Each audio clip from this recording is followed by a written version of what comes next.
జై శ్రీరామ్ అండి అందరికీ. కృష్ణం వందే జగద్గురుం. ఈరోజు తిరుప్పావై 30వ పాశురాన్ని మరియు దాని తాత్పర్యాన్ని అనుసంధానం చేసుకుందామండి. ఆండాళ్ తిరువడిగలే శరణం. వంగక్కడల్ కడైంద మాధవనై కేశవనై திங்கள் திருமுகத்துச் சேடையார் சென்றிரைஞ்சி அங்கப்பறை கொன்னவாற்றை అని పొదువై பெங்கமலத்தன்னை ரியல் பட்டர் பிரான் கோதை சொன்னா செங்கத்தமிழ் மாலை 30 தப்பாமே இங்கப் பரிசுரை பாரு ஈரிரண்டு மால்வரை தோல் செங்கன் திருமுகத்துச் செல்வத் திருமாலால் எங்கும் திருவருள் పెట్రు ఇంబురవ రెంబావాయ్. ఈ పాశురంలో ఈ పాశురాలే ఆ శ్రీయప్పతి యొక్క కటాక్షమును ఎలా అనుగ్రహిస్తుందో తెలుపుతుందండి. వివరంగా చూద్దాము. సముద్ర మదనమును వీక్షించుట కేతించిన ఋషిగణములు అధిరోహించి ఉన్న నావలతో నిండియుండిన క్షీరసాగరమును మదించుట వలన లభ్యమైన లక్ష్మిని ధరించుటచే మాధవుడై సుందరములైన శిరోజములతో బ్రహ్మరుద్రాదుల గోడ ధరించుట వలన కేశవుడైనటువంటి స్వామిని చంద్రబింబము వలె ఆనందముగా ప్రకాశించడి ముఖమండలము దివ్యమైన ఆభరణములు ధరించిన గోపికలు చేరి ప్రార్థనా సహితముగా స్తుతించి నందవ్రజమునందున ఆనాడు ద్వాపర యుగమునందు తమ ప్రయోజనమైన శ్రీకృష్ణుని లోకుల కొరకై వర్షమును లభించిరి.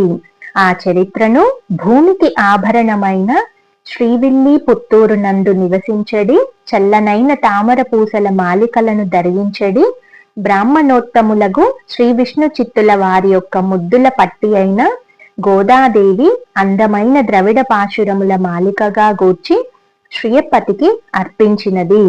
సంగము వలె కూర్చబడి ఉన్న ఈ ద్రవిడ పాశురముల యొక్క మాలికల యందలి 30 క్రమము తప్పని రీతిగా ఈ లోకమందు తన వలనే ఎవరు అనుసంధింతురో వారును పర్వత శిఖరముల రీతిన పెరిగి ఉండెడి చతుర్భుజములను ధరించి ఉండెడి వాత్సల్యపూరితములైన నేత్రములు కలిగినట్టియు ఐశ్వర్యముల నొసగిడి దివ్యమైన ముఖమండలము కలిగినట్టి లక్ష్మీనాథునిచే సతతమును అన్ని అంశములందును దివ్యమైన కటాక్షమును పొంది ఆనందమును పొందెదరు.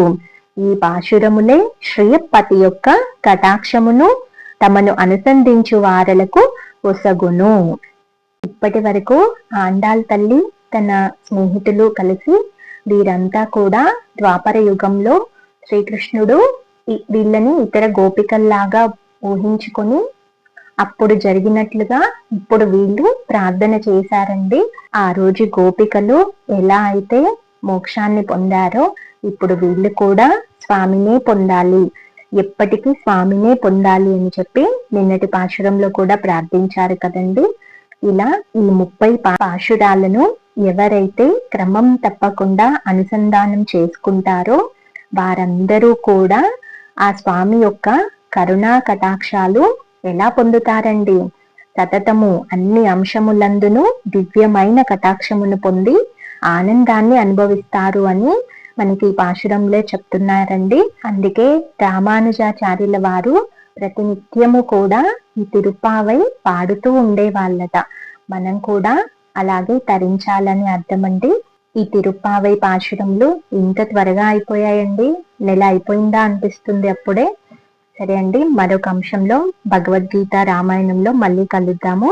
జై జవాన్ జై కిసాన్ జై శ్రీరామ్. ధర్మో రక్షతి రక్షితః. కృష్ణార్పణ.